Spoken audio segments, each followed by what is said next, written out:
Chapitre 7, le circuit RL.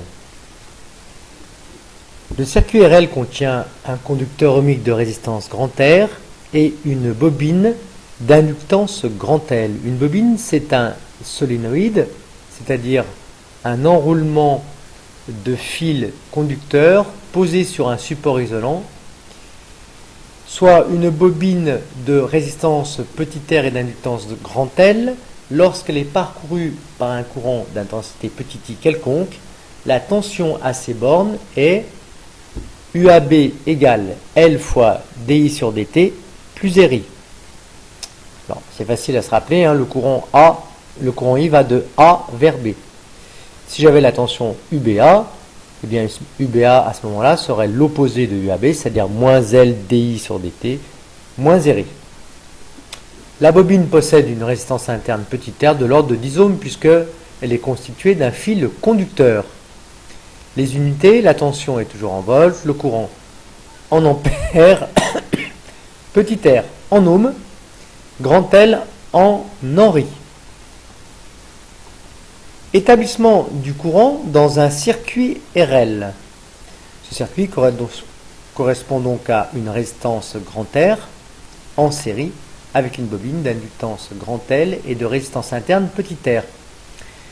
La force électromotrice du générateur vaut grand E. Sur cette animation, on va fermer l'interrupteur et le courant allant de la borne plus vers la borne moins va traverser la bobine, la résistance et revenir ici. Elle ne pourra pas passer ici car il y a une diode qui bloque le passage du courant. On clique sur l'animation 1. On clique sur l'animation 1, on voit l'établissement du courant et on remarque que le courant ne s'établit pas immédiatement et tend vers une valeur maximum. Ici, deux courbes sont tracées, une pour une résistance de 100 ohms dans le circuit et une bobine d'inductance 0,5 henry et une pour une résistance de 100 ohms et d'inductance 1 henry. On voit tout de suite que plus l'inductance grand L est importante, plus le courant met de temps à s'établir en régime et à obtenir son régime permanent, I égale Imax. On clique maintenant sur l'animation 2. On observe cette fois-ci l'établissement du courant dans un circuit qui contient une résistance grand R et une bobine d'inductance 0,5 henry et une résistance de 100 ohms et une bobine d'inductance toujours 0,5 henry. On remarque que plus la résistance est faible, plus le temps d'établissement du courant est important. Plus la résistance est grande, plus le temps d'établissement du courant en régime permanent est court, mais plus la valeur maximale du courant est faible. Loi d'émail dans le circuit RL. Eh bien, grand E, ici, est égal à la tension aux bornes de la bobine R petit i plus L DI sur dt, puisque le courant rentre dans cette borne-là, plus la tension aux bornes de la résistance, grand R fois I. Donc, loi d'émail, E égale grand R fois I, plus L DI sur dt, plus RI. Ceci est une équation différentielle en I puisqu'elle lie I et sa dérivée première par rapport au temps. La solution de cette équation différentielle en I est de la forme I égale A plus B E puissance kt avec A, B et K constantes.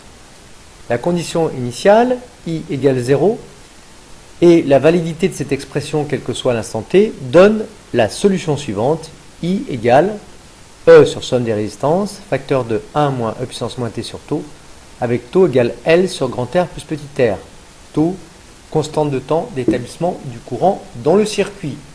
On remarque bien que plus grand L est importante comme sur l'animation, plus taux est important, et plus grand R est important, plus taux est faible. Les unités I en ampères, E échelon de tension en volts, résistance en ohms, L en henry et taux en secondes. Détermination graphique de la constante de temps.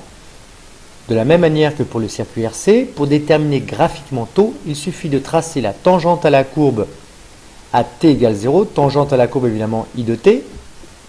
Celle-ci coupe l'asymptote horizontale I égale Imax en un point M d'abscisse t égale taux, comme nous pouvons le voir ici sur ce graphique. Donc on trace la tangente coupe l'axe, coupe l'asymptote horizontale I égale Imax en un point M d'abscisse t égale taux. Bien, à t égale taux, I de taux d'après l'équation différentielle, enfin la solution de I de t, en tout cas, I à l'instant t égale taux vaut 63% de Imax. Et au bout de 5 taux, on peut dire que le régime permanent est pratiquement atteint. La valeur de I est égale à Imax à ce moment-là. Rupture du courant dans le circuit. On clique maintenant sur l'animation. Nous reprenons le circuit précédent de l'animation. Cette fois-ci, nous allons ouvrir l'interrupteur ici. Que va faire le courant qui allait dans ce sens-là? Eh bien, il va cette fois-ci ne plus pouvoir retourner ici puisque le circuit est ouvert. Donc, il va faire une boucle comme ceci.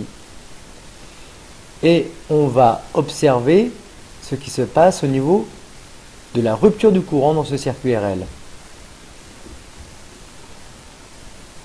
Le courant I, comme pour l'établissement du courant, ne varie pas brutalement de sa valeur maximale à la valeur 0.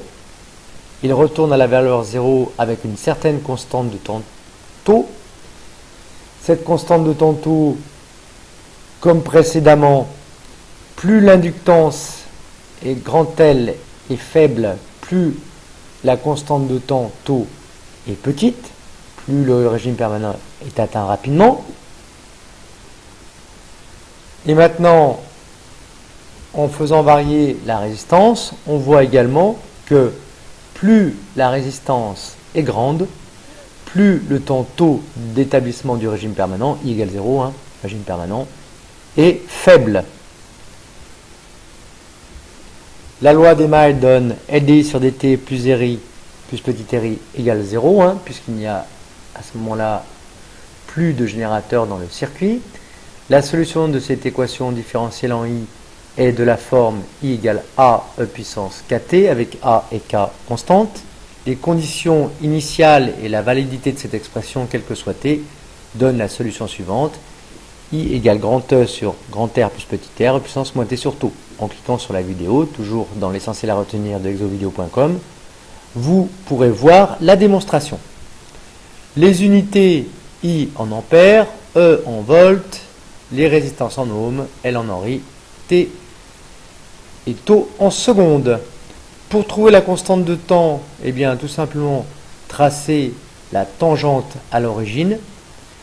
Celle-ci coupe l'axe horizontal en un temps T égale taux. Que vaut l'énergie emmagasinée? Donc que vaut l'énergie emmagasinée par la bobine?